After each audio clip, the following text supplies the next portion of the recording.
നമസ്കാരം. കേന്ദ്ര വിദ്യാഭ്യാസ മന്ത്രി ധർമ്മേന്ദ്ര പ്രധാന്റെ രാജിയും കോക്രോച്ച് ജനതാ പാർട്ടിയുടെ ജന്തർ സമരം ഉണ്ടാക്കിയ ഓളങ്ങളും രാജ്യാന്തര തലത്തിൽ തന്നെ വലിയ ചർച്ചയാണ്. നീറ്റ് ചോദ്യപേപ്പർ ചോർച്ചയിലൂടെ നാണം കെട്ട് ഇന്ത്യൻ വിദ്യാഭ്യാസ മേഖല വലിയൊരു പരീക്ഷണ ഘട്ടത്തിലൂടെ കടന്നു പോകുമ്പോഴാണ് പ്രഹ്ലാദ് വെങ്കടേഷ് ജോഷി എന്ന രാഷ്ട്രീയ തന്ത്രജ്ഞൻ രാജ്യത്തിന്റെ പുതിയ വിദ്യാഭ്യാസ മന്ത്രിയായി ചുമതലയേൽക്കുന്നത്.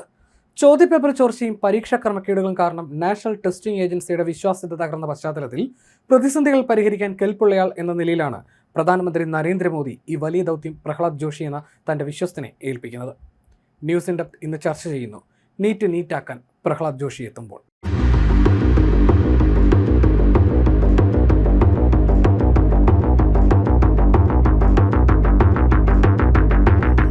പ്രഹ്ലാദ് ജോഷിയുടെ ഏറ്റവും വലിയ കരുത്ത് അദ്ദേഹത്തിന്റെ സംഘടനാ മികവാണ്. ബി.ജെ.പിയുടെ കേന്ദ്ര നേതൃത്വത്തിന് കർണാടകയിലും ദക്ഷിണേന്ത്യയിലും ഏറ്റവും വിശ്വസിക്കാൻ കൊള്ളാവുന്ന ഒരു ട്രബിൾ ഷൂട്ടറാണ് അദ്ദേഹം.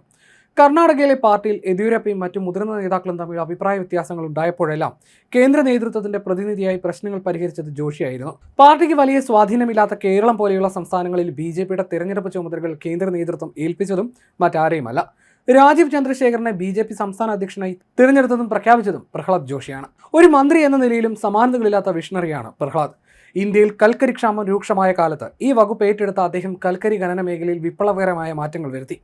കൊമേഴ്ഷ്യൽ മൈനിങ് അനുവദിക്കുകയും ഖനന പ്രക്രിയ പൂർണ്ണമായും സുതാര്യമാക്കുകയും ചെയ്തു. ഇതിലൂടെ ഇന്ത്യയിലെ കൽക്കരി ഉൽപ്പാദനം റെക്കോർഡ് നിലയിലെത്തിക്കാൻ അദ്ദേഹത്തിന് സാധിച്ചു. മൂന്നാം മോദി സർക്കാരിൽ പുതിയ സൗരോർജ്ജ പദ്ധതിയായ PM സൂര്യഘർ മുഫ്ത് ബിജ്ലി യോജന രാജ്യവ്യാപകമാക്കുന്നതിൽ അദ്ദേഹത്തിന്റെ പങ്ക് വളരെ വലുതാണ്. നിലവിൽ പരീക്ഷാ പരിഷ്കാരങ്ങളും പുതിയ ദേശീയ വിദ്യാഭ്യാസ നയവും നടപ്പിലാക്കുന്ന നിർണായക ഘട്ടത്തിലാണ് അദ്ദേഹം വിദ്യാഭ്യാസ വകുപ്പിന്റെ ചുമതല ഏറ്റെടുത്തിരിക്കുന്നത്. താഴെത്തട്ടിൽ നിന്ന് ജനങ്ങൾക്കിടയിൽ നിന്നും വളർന്നു വന്ന പ്രഹ്ലാദ് ജോഷി കടുത്ത പ്രതിസന്ധികളെ പോലും ശാന്തമായി നേരിടാൻ കഴിയുന്ന ഒരു മികച്ച അഡ്മിനിസ്ട്രേറ്ററായിട്ടാണ് അറിയപ്പെടുന്നത്. 1962 നവംബർ 27 കർണാടകയിലെ ബിജാപൂരിൽ ഒരു ഇടത്തരം ബ്രാഹ്മണ കുടുംബത്തിലാണ് പ്രഹ്ലാദ് ജോഷി ജനിച്ചത്. അദ്ദേഹത്തിന്റെ പിതാവ് വെങ്കടേഷ് ജോഷി ഇന്ത്യൻ റെയിൽവേയിലെ ജീവനക്കാരനായിരുന്നു. അമ്മ മാലതിഭായ് ജോഷി വീട്ടമ്മയായിരുന്നു. പ്രഹ്ലാദ് മാതാപിതാക്കളുടെ മൂന്നാമത്തെ കുട്ടിയാണ്. കുട്ടിക്കാലത്തെക്കുറിച്ചുള്ള തന്റെ ഓർമ്മകൾ റെയിൽവേ ക്വാർട്ടേഴ്സുകളിലാണെന്ന് അദ്ദേഹം ഒരു അഭിമുഖത്തിൽ പറഞ്ഞിട്ടുണ്ട്. പിതാവിന് ലഭിച്ച ഹൂബ്ലിയിലെ കാർവാർ റോഡിലുള്ള ക്വാർട്ടേഴ്സിലായിരുന്നു കുട്ടിക്കാലവും കോളേജ് കാലഘട്ടവും ചിലവഴിച്ചത്. തികച്ചും ലളിതമായ സാഹചര്യത്തിലായിരുന്നു അവരുടെ വളർച്ച. വിദ്യാഭ്യാസം, അച്ചടക്കം, സാമൂഹ്യ സേവനം എന്നിവയ്ക്ക് വലിയ പ്രാധാന്യം നൽകിയ അന്തരീക്ഷമായിരുന്നു വീട്ടിൽ. ഹൂബ്ലിയിലെ റെയിൽവേ സ്കൂളുകളിലും ന്യൂ ഇംഗ്ലീഷ് സ്കൂളിലുമായിരുന്നു പ്രാഥമിക വിദ്യാഭ്യാസം. തുടർന്ന് ധാർവാഡ് കർണാടക സർവകലാശാലയ്ക്ക് കീഴിലുള്ള KS ആർട്സ് കോളേജിൽ നിന്ന് അദ്ദേഹം BA ബിരുദം നേടി. രാഷ്ട്രീയത്തിൽ പൂർണ്ണമായി സജീവമാകുന്നതിന് മുൻപ് അദ്ദേഹം ഒരു ഇടത്തരം ബിസിനസ്സുകാരനായിരുന്നു. ചെറുകിട കെമിക്കൽ നിർമ്മാണ മേഖലയിലും മറ്റ് ചെറുകിട വ്യവസായ മേഖലകളിലും അദ്ദേഹം പങ്കാളിയായിരുന്നു. ന്യൂ കെം, ഏബിൾ ഡിൻ എഞ്ചിനീയറിംഗ് തുടങ്ങിയ കമ്പനികളിൽ അദ്ദേഹത്തിന് നിക്ഷേപങ്ങളുണ്ട്. വളരെ ചെറുപ്പകാലത്ത് തന്നെ അദ്ദേഹം RSS പ്രവർത്തകനായിരുന്നു. കുട്ടിക്കാലത്തും കൗമാരകാലത്തും RSSന്റെ ശാഖകളുമായും പ്രവർത്തനങ്ങളുമായും പുലർത്തിയ അടുത്ത ബന്ധമാണ് പിന്നീട് തന്റെ രാഷ്ട്രീയ ചിന്തകളെയും വ്യക്തിത്വത്തെയും രൂപപ്പെടുത്തിയെന്ന് പ്രഹ്ലാദ് ജോഷി പറഞ്ഞിട്ടുണ്ട്. ഏകദേശം 36 വർഷത്തോളം RSSന്റെ വിവിധ തലങ്ങളിൽ അദ്ദേഹം സംഘടനാ പ്രവർത്തനം നടത്തി. RSSന്റെ കർണാടകയിലെ, പ്രത്യേകിച്ച് ഹൂബ്ലി ധാർവാഡ് മേഖലയിലെ താഴെത്തട്ടിലുള്ള സംഘടനാ ചുമതലകളും ശാഖകളുടെ ഏകോപനവും അദ്ദേഹം നിർവഹിച്ചിട്ടുണ്ട്. എന്നാൽ ഒരു പൂർണ്ണസമയ പ്രവർത്തകനാകുന്നതിന് പകരം അദ്ദേഹം ഒരു വ്യവസായിയായി തുടർന്നുകൊണ്ട് തന്നെ സംഘടനയുടെ വിശ്വസ്തനായ നേതാവായി വളരുകയായിരുന്നു. 1990കളുടെ തുടക്കത്തിലാണ് പ്രഹ്ലാദ് ജോഷി ബി.ജെ.പിയുടെ കക്ഷി രാഷ്ട്രീയത്തിലേക്ക് പ്രവേശിക്കുന്നത്. 1992-94 കാലഘട്ടത്തിൽ ഹൂബ്ലിയിലെ ഈദ്ഗാ മൈതാനത്ത് ദേശീയ പതാക ഉയർത്തുന്നതിനായി നടന്ന വലിയ ജനകീയ സമരങ്ങൾക്ക് അദ്ദേഹം നേതൃത്വം നൽകി. ഈദ്ഗാഹ് മൈതാനം സ്ഥിതി ചെയ്യുന്ന 1.5 ഏക്കറോളം വരുന്ന ഭൂമി യഥാർത്ഥത്തിൽ ഹൂബ്ലി ധാർവാഡ് മുനിസിപ്പൽ കോർപ്പറേഷന്റെ വകയായിട്ടുള്ള പൊതുഭൂമിയായിരുന്നു. 1921 ബ്രിട്ടീഷ് ഭരണകാലത്ത് ഈ ഭൂമി അഞ്ജുമൻ-ഇ-ഇസ്ലാം എന്ന മുസ്ലിം സംഘടനയ്ക്ക് വർഷത്തിൽ 2 തവണ റംസാൻ, ബക്രീദ് എന്നീ പെരുന്നാൾ ദിവസങ്ങളിൽ പ്രാർത്ഥന നടത്തുന്നതിനായി 99 വർഷത്തെ ലൈസൻസിന് നൽകി. എന്നാൽ 1970കളിൽ ഈ സംഘടന അവിടെ ഒരു വാണിജ്യ സമുച്ചയം നിർമ്മിക്കാൻ തുടങ്ങിയതോടെ ജനങ്ങൾ ഇതിനെതിരെ കോടതിയെ സമീപിച്ചു. ഇത് പൊതുഭൂമിയാണെന്നും പ്രാർത്ഥനയ്ക്കല്ലാതെ മറ്റ് നിർമ്മാണങ്ങൾ നടത്താൻ പാടില്ലെന്നുമുള്ള കേസ് വർഷങ്ങളോളം കോടതിയിൽ തുടർന്നു. 1992 കർണാടക ഹൈക്കോടതി ഇത് കോർപ്പറേഷന്റെ പൊതുഭൂമിയാണെന്ന് വിധിച്ചു. 1992 അന്നത്തെ ബി.ജെ.പി ദേശീയ അധ്യക്ഷൻ മുരളി മനോഹർ ജോഷി കശ്മീരിലെ ലാൽ ചൗക്കിൽ ദേശീയ പതാക ഉയർത്താൻ ഏകതാ യാത്ര പ്രഖ്യാപിച്ചു. ഹൂഗ്ലിയിലെ ഈദ്ഗാ മൈതാനം ഒരു പൊതുഭൂമിയാണെന്ന് ഹൈക്കോടതി വ്യക്തമാക്കിയ സാഹചര്യത്തിൽ അവിടെയും പതാക ഉയർത്താൻ ബി.ജെ.പിയും അനുബന്ധ സംഘടനകൾ തീരുമാനിച്ചു. എന്നാൽ ഈ നീക്കം പ്രദേശത്ത് വലിയ വർഗീയ അസ്വാരസ്യങ്ങൾക്കും ക്രമസമാധാന പ്രശ്നങ്ങൾക്കും കാരണമാകുമെന്ന് ചൂണ്ടിക്കാട്ടി അന്നത്തെ കോൺഗ്രസ് സംസ്ഥാന സർക്കാർ അവിടെ പതാക ഉയർത്തുന്നത് നിരോധിച്ചു. ദേശീയ പതാക ഉയർത്തുന്നത് തടഞ്ഞ കോൺഗ്രസ് സർക്കാരിന്റെ നടപടി വലിയ പ്രതിഷേധങ്ങൾക്ക് കാരണമായി.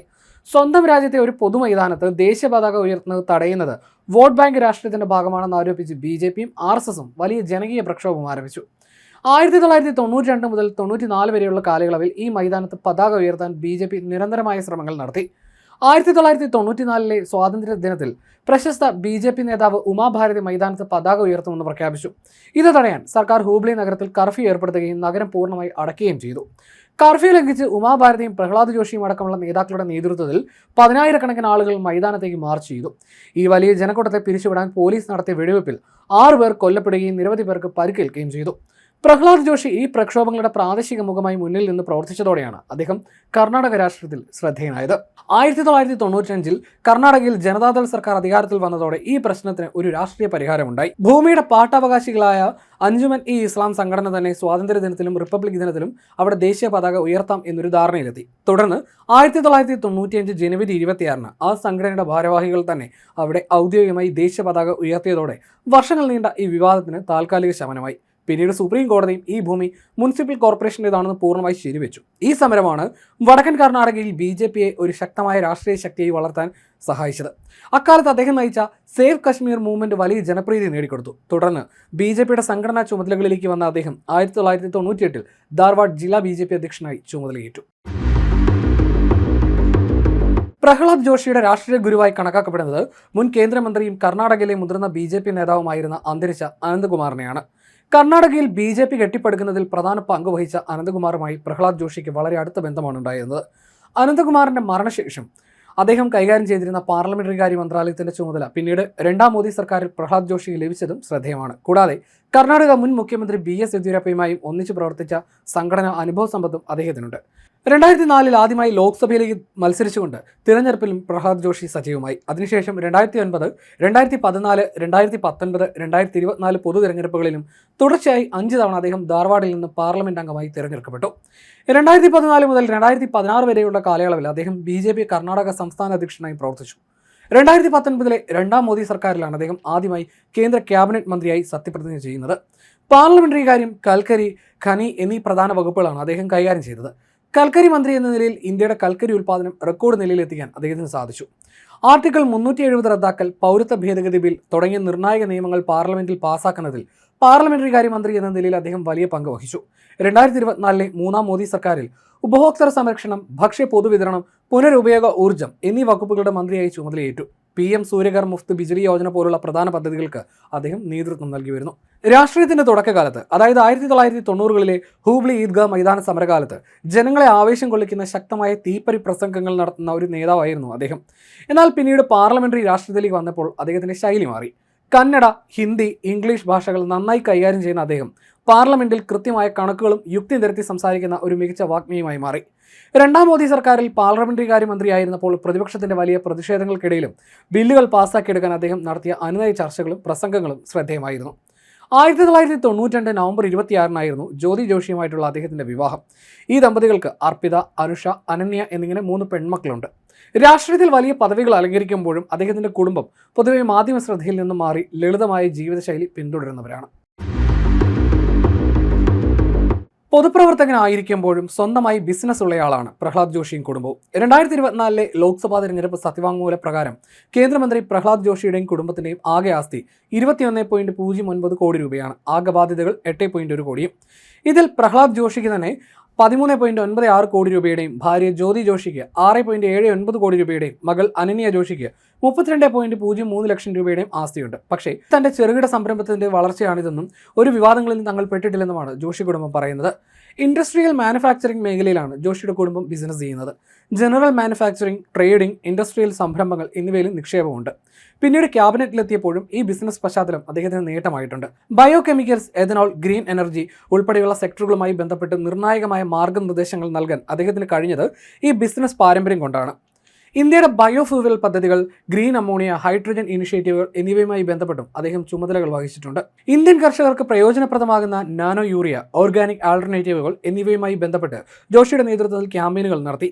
Heavy chemical and fertiliser subsidy കുറയ്ക്കുന്നതിന് സർക്കാരിന് കൂടി സഹായകമായ നീക്കങ്ങളാണ് അദ്ദേഹം നടത്തിയത്.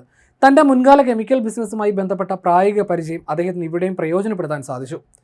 കോൾ ആൻഡ് മൈൻസ് ചുമതല വഹിച്ചിരുന്നപ്പോൾ കോൾ ഗ്യാസിഫിക്കേഷൻ പ്രൊജക്ടുകൾ നടപ്പാക്കി.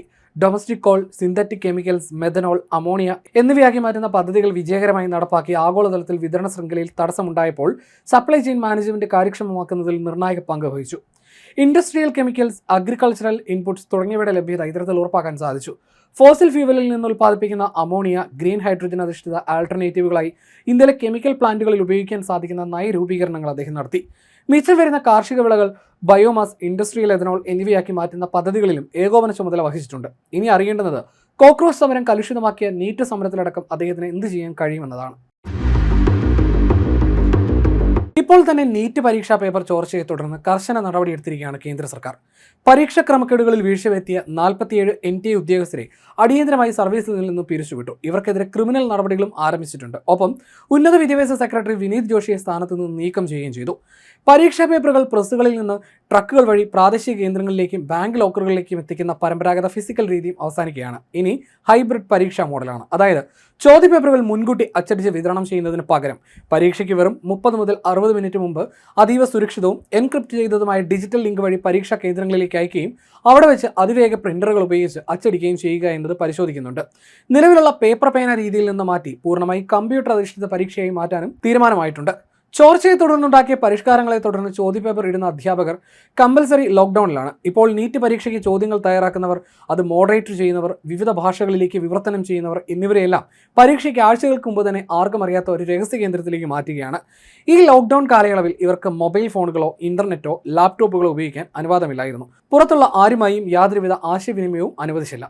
ചോദ്യപേപ്പർ ചോർത്തുന്ന മാഫിയകൾക്കെതിരെ കടുത്ത ശിക്ഷ ഉറപ്പാക്കാൻ പൊതുപരീക്ഷാ ക്രമക്കേട് തടയൽ നിയമ ഭേദഗതി ബിൽ 2026 ലോക്സഭയിൽ അവതരിപ്പിച്ചു. ഇതിൻ പ്രകാരം ക്രമക്കേടുകളിൽ ഏർപ്പെടുന്ന വ്യക്തികൾക്ക് 10 വർഷം വരെ തടവും കുറ്റക്കാരായ ഏജൻസികൾക്ക് 5 കോടി രൂപ വരെ പിഴയും 8 വർഷത്തെ വിലക്കും ഏർപ്പെടുത്തും. ചോദ്യപേപ്പർ ചോർച്ചയുമായി ബന്ധപ്പെട്ട കേസുകൾ വെറും 3 മാസത്തിനകം വിചാരണ പൂർത്തിയാക്കി വിധി പ്രസ്താവിക്കുന്നതിനായി പ്രത്യേക ഫാസ്റ്റ് ട്രാക്ക് കോടതികൾ സ്ഥാപിക്കാൻ കേന്ദ്ര മന്ത്രിസഭ അംഗീകാരം നൽകി. ഇൻഫോസിസ് സഹസ്ഥാപകൻ നന്ദൻ നിലേകനിയുടെ നേതൃത്വത്തിൽ പരീക്ഷാ നടത്തിപ്പിൽ സാങ്കേതിക പരിഷ്കാരങ്ങൾ നിർദ്ദേശിക്കാനുള്ള ടാസ്ക് ഫോഴ്സും പരീക്ഷാ സുരക്ഷയ്ക്കായി IIT Kanpur chairman doctor K രാധാകൃഷ്ണന്റെ നേതൃത്വത്തിലുള്ള വിദഗ്ധ സമിതി രൂപീകരിച്ചു. ചുമതലയേറ്റ ഉടൻ തന്നെ വിദ്യാഭ്യാസ മന്ത്രാലയത്തിലെയും NTA ഉന്നത ഉദ്യോഗസ്ഥരുമായി അടിയന്തര യോഗം പ്രഹ്ലാദ് ജോഷി വിളിച്ചു ചേർത്തു. വിദ്യാർത്ഥികളുടെ ഭാവിയിൽ വിട്ടുവീഴ്ചയില്ല എന്ന് അദ്ദേഹം തുറന്നു പറഞ്ഞു കഴിഞ്ഞു. രാജ്യത്തെ ദശലക്ഷക്കണക്കിന് വിദ്യാർത്ഥികളുടെയും മാതാപിതാക്കളുടെയും നഷ്ടപ്പെട്ട വിശ്വാസ്യത വീണ്ടെടുക്കുക എന്നതാണ് തന്റെ പ്രഥമ പരിഗണനയെന്ന് അദ്ദേഹം വ്യക്തമാക്കി കഴിഞ്ഞു. പരീക്ഷാ ഏജൻസിയുടെ സൈബർ സുരക്ഷയും മേൽനോട്ടവും ശക്തമാക്കാനും ഔട്ട്സോഴ്സിംഗ് മാനദണ്ഡങ്ങൾ കർശനമാക്കാനും അദ്ദേഹം നിർദ്ദേശം നൽകി. ചോദ്യപേപ്പർ ചോർച്ചയുമായി ബന്ധപ്പെട്ട കേസുകളുടെ അന്വേഷണം പരമാവധി 2 മാസത്തിനുള്ളിൽ പൂർത്തിയാക്കാൻ കർശനമായ സമയപരിധി നിശ്ചയിക്കുമെന്ന് പ്രഹ്ലാദ് ജോഷി അറിയിച്ചു. വരാനിരിക്കുന്ന എല്ലാ ദേശീയ പ്രവേശന പരീക്ഷകളും പൂർണ്ണമായി കുറ്റമറ്റതും സുതാര്യവുമായി നടത്താൻ സാങ്കേതിക സുരക്ഷാ മുൻകരുതലുകൾ ശക്തമാക്കാൻ അദ്ദേഹം ഉദ്യോഗസ്ഥർക്ക് നിർദ്ദേശം നൽകിയിട്ടുണ്ട്. ഏറ്റെടുത്ത ഉത്തരവാദിത്തങ്ങളെല്ലാം വെന്നിക്കുടി പാർച്ചയാളാണ് പ്രഹ്ലാദ് ജോഷി. അതുകൊണ്ട് തന്നെ ആവണം പുതിയ ദൗത്യം അദ്ദേഹത്തിന് മേൽ വന്നു ചേർന്നത്.